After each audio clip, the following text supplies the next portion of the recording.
Welcome back defence aspirants. आज हम बात करेंगे PIQ के बारे में। PIQ stands for personal information question. यार PIQ आपको मिलता है जैसे आप स्क्रीनर हो जाते हो, आपका सबसे पहला काम होता है PIQ भरना। PIQ की 3 कॉपी आपको भरनी होती हैं। PIQ किसी सेंटर में क्या होता है 4 पेज का होता है, किसी में 2 पेज का होता है, बट उसमें सारी चीज़ें सेम होती हैं। नंबर ऑफ़ पेजेस डिफरेंट हो सकते हैं, किसी में स्पेस ज़्यादा होता है, किसी में स्पेस कम होता है। ठीक है, तो कुछ सैम्पल PIQs मेरे पास आ रखे हैं जो लोगों ने मेरे पास भेजे हैं, बोला सर आप इनको एसेस करो। तो आज मैं आपको PIQ कैसे बनना वो समझाऊंगा और PIQ होता क्या है वो समझाऊंगा। तो PIQ समझाने के लिए मैंने कुछ एग्जाम्पल्स का कुछ सहारा लिया है। करोगे। खैर, अपने बालों के साथ खेलना बंद करो और शुरू करते हैं बिना किसी बकचोदी के। हमारे पहले प्रतियोगी हैं राहुल यादव। फादर्स नेम नायक सुबेदार रिटायर्ड प्रेम सिंह। मारो मुझे, मारो मारो, नहीं ये मजाक। बता दो ये तुमने गलती से लिख दिया या तुम्हें सही में नहीं पता है। अगर तुम्हें रैंक नहीं पता है तो फिर तुम SSB क्यों जा रहे हो, क्योंकि सबसे बेसिक चीज़ है। और ऊपर से तुम एक आर्मी किड हो तो तुम्हें अपने फादर की रैंक तो सही पता होनी चाहिए। तुमने पहले ही लिख दिया नायक सूबेदार, ये कोई रैंक ही नहीं होती। It might be A writing mistake, but वो इस चीज़ को क्रॉस चेक करेगा तुम्हारे इंटरव्यू में, क्योंकि जो PIQ रहता है वो इंटरव्यूअर के हाथ में रखा रहता है। तो इस चीज़ को कभी मत भूलो कि तुम्हारा PIQ बहुत मैटर करता है। तुम्हारा PIQ 3 कॉपी इसलिए होती हैं, एक साइकोलॉजिस्ट के पास जाता है, एक GTO के पास रहता है, एक इंटरव्यूअर के पास होता है। तीनों SSS के पास में तुम्हारा PIQ होता है और PIQ तुम्हारी कुंडली है, PIQ तुम्हारा सब कुछ है। वो सारी क्वालिटीज़ वो इसमें से मैच करेंगे। जो भी उनको एक फैच आउट करना होगा ना, तुम्हारा एक्सट्रैक्ट कि तुम्हारा ओवरऑल क्या है। तुमने इसमें जो भी सच झूठ लिखा होगा वो उनको पता चल जाता है, तुमने कितना सच कितना झूठ लिखा हुआ है। तुम्हारी क्वालिटीज़ उसको मैच कर पा रही नहीं कर पा रही, जो स्टैंडर्ड तुमने इसमें अपना सेट कर दिया। इसमें लोग अपने आप को पता नहीं कहाँ नेशनल और पता नहीं कहाँ कहाँ के इवेंट में दिखा देते हैं और क्या क्या दिखा देते हैं, बट वो उनके स्टैंडर्ड्स, उनकी स्टोरीज़, उनके असेसमेंट्स में उनकी परफॉर्मेंस से मैच नहीं करता, तो वो पता चल जाता है उनको। तो यहाँ पे be yourself in PIQ also, starting from the first day, very first day in the SSB you have to be yourself. मेरा सिंपल फंडा यही है, मैं आपको हमेशा यही मंत्र दूंगा कि हमेशा बी योर सेल्फ। ओके, उसके आगे बढ़ते हैं। यहाँ पे place of maximum residence, place of present residence, place of permanent residence, ये 3 एड्रेस आपको पता होने चाहिए। इन एड्रेस का place, date, place, district, state और अप्रॉक्सीमेट पॉपुलेशन कितनी है आपको पता होनी चाहिए, जो इन्होंने तीनों ठीक लिखी हुई हैं। उसके बाद में वहाँ पे डिस्ट्रिक्ट हेडक्वार्टर है या नहीं, ओके इन्होंने लिखा है नो। उसके बाद में आपका state and district, religion, whether SC ST OBC, mother tongue, date of birth, married single widower, okay that is very easy, parents alive yes. Okay, mother father का इन्होंने लिखा हुआ है 12th farmer 28,000, 10th how much. हाँ, यहाँ पे आती है दूसरी बात कि जब भी आप पेरेंट्स की एजुकेशन लिख रहे हो वहाँ पे कोई झूठ बोलने की ज़रूरत नहीं है। अगर आपके पेरेंट्स ने 5th क्लास पढ़ा, 8th क्लास पढ़ा, तब लिख दो, वहाँ पे कोई बड़ी बात नहीं हो जाएगी। They are not going to जज on the basis of the education of your parents. ठीक है, मेरी मम्मी 8th पास है तो मैंने लिखा था उसमें 8th स्टैंडर्ड, कोई बड़ी बात नहीं है। उसके बाद में यहाँ पे लिखा हुआ है उन्होंने 10+2+1 प्लस फर्स्ट BCom। भाई BCom लिख दो या BCom फर्स्ट ईयर लिख दो, BCom फर्स्ट ईयर लिख दो, समझ में आ जाएगा। 10+2 उसने ऑलरेडी किया ही है। Be smart while you are filling up this thing. Okay, उसके बाद में आपका एजुकेशन रिकॉर्ड रहता है। इसमें आपका name of institution, board, university, year, division and marks, medium of instruction, border, day scholar और आउटस्टैंडिंग अचीवमेंट, ये सारी चीज़ें आपको लिखनी है। और जिस फॉर्मेट में पूछा गया, जैसे नाम इन्होंने लिख दिया, ओके नाम क्लियरली और अच्छे से लिख दो जो थोड़ा रीडेबल हो। अभी जैसे army public school Ambala cantt तो दिख रहा है, फिर शंकर विहार भी दिख रहा है। उसके बाद में ये श्री वेंकटेश्वरा कॉलेज, ये क्लियर नहीं, इसको अच्छे से लिखना है। ठीक है, और इसको छोटे छोटे जो भी है ना, छोटे छोटे कैपिटल वर्ड्स में आप लिखने की प्रैक्टिस कर लो। जब घर पे बैठते हो ना, तो PIQ ले लो, PIQ कॉपी निकाल लो 2-3, ठीक है, ग्रुप में दे दूंगा मैं, उसके आप प्रिंट ले लेना, उसके बाद में आप भर लो। ठीक है, उसके बाद में बोर्ड लिख दिया, ईयर लिख दिया, डिवीजन एंड मार्क्स। अब भाई यहाँ पे डिवीजन एंड मार्क्स लिखा तो तुम डिवीजन भी लिखो। अभी 89, 94, 73, there is no big deal की, पता ही है फर्स्ट है तो लिखो first and 89% first and 94% first and 73% English. Then उसके बाद में डेज, भैया डे स्कॉलर लिखो पूरा। यार इससे तुम्हारा पता चलता है तुम कितने डेडिकेटेड हो तुम्हारे गोल के प्रति, तुम कितने ज़्यादा अटेंटिव हो। तुमने बॉर्डर डे स्कॉलर को पूरा लिखना भी इंपॉर्टेंट नहीं समझा, तो डे स्कॉलर पूरा लिखो। उसके बाद में gold medal in 4x100 metre, okay maths topper fine. Silver in 100, क्या लिखा है, 100 metre and bronze in 400 metre, okay fine, but I don't think ये आपके इससे रिलेटेड है। जो आपने गोल्ड मेडल लिखा है ना 400 मीटर में और सिल्वर मेडल, ये एजुकेशन रिकॉर्ड है। अब भूल रहे हैं, देखो यहाँ पे क्या लिखा हुआ है, एजुकेशनल रिकॉर्ड। तो यहाँ पे जो आपका मैथ्स टॉपर वाला है वो ठीक है, गोल्ड मेडल जो आपने मारा है 4x100 में और silver in 100 metre, bronze in 400 metre, ये आप भरोगे नेक्स्ट पेज में। जो नेक्स्ट पेज अभी मैं आपका खोलने जा रहा हूँ, ठीक है, ये आपका नेक्स्ट पेज। अभी यहाँ पे पूछा गया एज, ईयर्स एंड मंथ में आपको पता होना चाहिए। अभी अगर वहाँ पे ईयर मंथ एंड डेज लिखा है तो आप पूरा लिख दो, अभी ईयर्स एंड मंथ लिखा है तो उतने लिखो। अभी यहाँ पे देखो 22 ईयर्स 2 मंथ्स 28 डेज, इन्होंने भाई जो नहीं पूछा गया वो लिखने की जरूरत नहीं है। अगर ईयर एंड मंथ पूछा गया तो उतना लिख दो, अगर डेज भी है तो पूरा लिखो। Heights in metre 1.68, okay fine. Weight in kilogram 58 kilogram, okay fine. Present occupation and personal monthly income 600 math plus science, क्या लिखा है ये, आई डेंट गेट दैट। मेरे को लगता है ये लड़का शायद ट्यूशन पढ़ाता है, 6000 रुपये इसको मिलते हैं। तो लिखो भैया ट्यूटर, उसके बाद में 6000, उसके बाद में एनसीसी ट्रेनिंग की है। यस, एनसीसी वाले बच्चों को थोड़ा सा एक अच्छा फ़ायदा रहता है। एनसीसी वाले बच्चे हो गए, आरएमसी वाले हो गए, सैनिक स्कूल वाले हो गए। सैनिक स्कूल आरएमसी को थोड़ा सा प्रिविलेज मिलता है, मतलब उनके अंदर वो क्वालिटीज़ होती हैं क्योंकि बचपन से वहाँ पे वो सारी क्वालिटीज़ उनके अंदर इनकलकेट की जाती हैं, और समवेयर एनसीसी वाले बंदों के अंदर भी वो चीज़ें होती हैं। तो it's a very good thing, अगर आप एनसीसी आपने ट्रेनिंग की है तो प्लीज़ मेंशन कीजिए। जैसे इसने 3 ईयर्स किया है, air senior division B1C, okay, जो भी इन्होंने दिखाया। उसके बाद में पार्टिसिपेशन यहाँ पे लिखो यार, जो आपने वहाँ पीछे वाले पेज में लिख दिया था ना 400 मीटर और 100 मीटर, यहाँ पे लिखो। यहाँ पे आपका क्या पूछता है, गेम स्पोर्ट्स क्या खेलते हो, period of duration of participation, कब से खेल रहे हो, पीरियड ऑफ ड्यूरेशन, कितने साल से खेल रहे हो आप, भाग लेने की अवधि, इन्होंने लिखा 8 साल हो गए और एक में 12 साल हो गए, फाइन। उसके बाद represented school college university other, कहाँ पे किस लेवल पे किया, इन्होंने लिखा हुआ है कि हाउस और डिपार्टमेंट लेवल पे किया, ओके फाइन।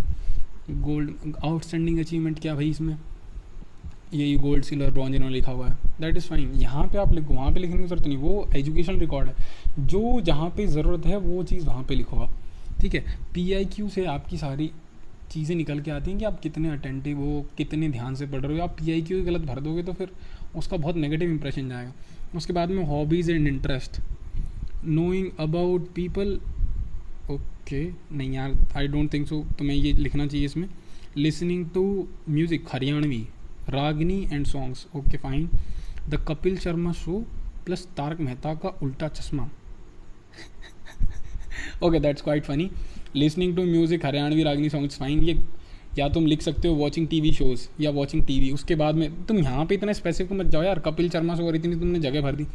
बाकी या थोड़ा सा प्रोडक्टिव तुम हॉबीज़ इंटरेस्ट लिखो तो अच्छा है। तुम एक्चुअल में हमें अपने हॉबीज़ इंटरेस्ट पता ही नहीं होता, हम जब SSB जा रहे होते हैं तो हमें थोड़ा डिस्कवर करना पड़ता है अपने आप को, थोड़ा सा हमें खुद असेस करना है कि अपने आप को देखो मैं क्या करता हूँ। खाली समय में तुम कपिल शर्मा शो और तारक मेहता का ही देखते हो तो फिर तुम उसको, ठीक है, तुम्हें जस्टिफाई करना पड़ेगा, उसमें भी तुम्हारी चीज़ें निकल गई, तुम क्यों देखते हो, क्या निकल के आता है, Kapil Sharma show okay comedy show, तो तुम यहाँ पे तुम वॉचिंग टीवी लिख देते, अब सीधा तुमने लिख दिया था Kapil Sharma show plus Taarak Mehta Ka Ooltah Chashmah, okay. उसके बाद में आगे बढ़ते हैं भाई, तुम्हारा एक्टिविटी ग्रुप कौन कौन सी एक्टिविटी में तुमने पार्टिसिपेट किया है, AFA 2000 EBSP, आई थिंक ये सारा तुम्हारा तुमने अपना NCC वाला लिखा हुआ है। उसके बाद में position of responsibility held in NCC, scouting sports, extra curricular group and other fields, okay. तो यहाँ पे इन्होंने लिखा है cadet warrant officer at number 1 FS mess incharge in ETC। देखो बहुत अच्छी चीज़ है, जो भी आपने रिस्पॉन्सिबिलिटी होल्ड की है। इवन मैं तो बोलता हूँ अगर आपने स्कूल में हाउस कैप्टन किया है, वाइस हाउस कैप्टन किया है, स्पोर्ट्स कैप्टन किया है, अगर आर्मी नेवी एयरफोर्स में सर्व कर रहे हो तो आपने वहाँ पे कोई ड्यूटीज़ की हैं, जैसे आपकी जो ट्रेनिंग फेज़ रहता है, अभी बॉय प्योर रहे आप कभी, या किसी चीज़ के इंचार्ज रहे, आप मेंशन कर सकते हो, ठीक है। या स्कूल में हेड बॉय रहे, प्रीफेक्ट रहे, या आप ट्रेनिंग में डिसिप्लिन रेगुलेटर रहे, तो मतलब ये जो सर्विंग उनके लिए मैंने बताया, जो डिसिप्लिन रेगुलेटर वाला, ठीक है। तो आपने कोई भी पोजीशन होल्ड की आप मेंशन करो, ठीक है। उसके बाद में नेचर ऑफ कमीशन, जो जिसके लिए आप गए हो, short service commission, permanent commission, जो भी जिसके लिए गए हो, choice of service army, number of chances availed for commission all 3 services. ये भाई तुमने क्यों नहीं लिखा, यहाँ पे तुमने इतनी सारी डिटेल लिख रखी, 1 2 3 4 5 और यहाँ पे खाली छोड़ दिया। लिखो तो सही भाई 5। नंबर ऑफ चांसेस अवेल्ड, कितने तुमने चांस अवेल कर लिए हैं। उसके बाद में details of previous interviews army navy air force selection board, okay. TS again भाई बहुत बड़ी स्लैगनेस है, 10+2 TS एंट्री होती है, इसका पूरा नाम लिखो 10+2 TS 10+2 TS 10+2 TS, ठीक है। FCAT कौन सा, okay F CAT Mysore, okay PSB. अभी देखो भाई यहाँ पे तुमने एंट्री लिख दी, उसके बाद में आता है तुम्हारा एसएसबी नंबर एंड प्लेस। एक भी एसएसबी का नंबर नहीं लिखा भाई, लिखो तो सही कौन सा था, 21 एसएसबी था या 33 एसएसबी भोपाल था, कौन सा था। वाइजैग है तो लिख दो एनएसबी विशाखापट्टनम, फिर भोपाल है कौन सा नंबर नहीं लिखा, मैसूर है तो एएफएसबी कौन सी है वो नंबर लिखो, और पीएसबी नोएडा तुमने लिख दिया तो पीएसबी नोएडा है ही, एक ही है। उसके बाद में डेट तुमने लिख दी यहाँ पे 17/8/2015, ओके डेट तुमने लिख दी है। चेस्ट नंबर बैच नंबर, देखो चेस्ट नंबर बैच नंबर मैं तो सबको बोलूँगा जो फ्रेशर्स अभी वीडियो देख रहे हो, तो भाई अगर तुम स्क्रीन आउट भी होते हो तो एटलीस्ट अपना चेस्ट नंबर और बैच नंबर नोट डाउन करके लिख देना, क्योंकि मैं 2 बार स्क्रीन आउट हुआ था और जब मैं ये भरने बैठता था हर बार PIQ, तो मुझे 2 बार का अपना चेस्ट नंबर बैच नंबर नहीं पता होता था, ठीक है। तो वो ज़रूरी है। और कॉन्फ्रेंस आउट होते हैं तो हमारे पास फ़ोटो मिल जाता, फ़ोटो में लिखा ही रहता है, तो वो हम लिख देते हैं, ठीक है। तो ये आपने लिख दिया चेस्ट नंबर बैच नंबर, उसके बाद में ये हो गया। और इसमें रहता है यार एक रिकमेंडेड नॉट रिकमेंडेड वाला, वो इसमें मुझे क्यों नहीं दिख रहा है। इसने एसओ लिख दिया है और ये कहीं नहीं लिखना है, ठीक है, एसओ कहीं नहीं लिखना है।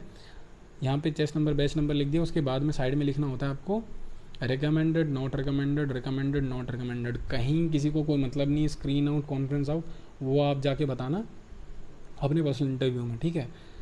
तो ये हो गया भाई राहुल का name, Devendra Sharma, father's name Jayprakash Sharma, okay. इन ब्रदर ने मैक्सिम residence, present residence, permanent residence ये भर दिया है ब्रदर ने, बट पॉपुलेशन नहीं भरी। अगेन भाई मत करो ये चीज़ें, बहुत नेगेटिव इम्पैक्ट जाता है। तुम इतना केयरलेसली भरोगे अपना PIQ, रिकमेंड होने के चांसेस कम हो जाएंगे, क्योंकि यार PIQ तुम्हारा बेसिक है, वो तुम्हारा तुम्हें बिना देखे तुम्हारा SSR PIQ देख के पहले तुम्हारी एक इमेज बनाता है, फिर उसके बाद में असेस करने के बाद में उस इमेज को इससे मैच करता है।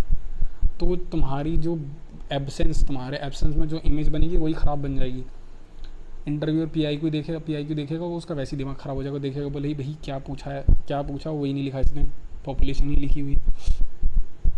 उसके बाद में इन्होंने भर दिया अभी नंबर 3 पे ओके राजस्थान चूरू, हिंदू, जनरल, मारवाड़ी, और इन्होंने डेट लिखी है, सिंगल लिखी है, पेरेंट्स अलावा ठीक हैं।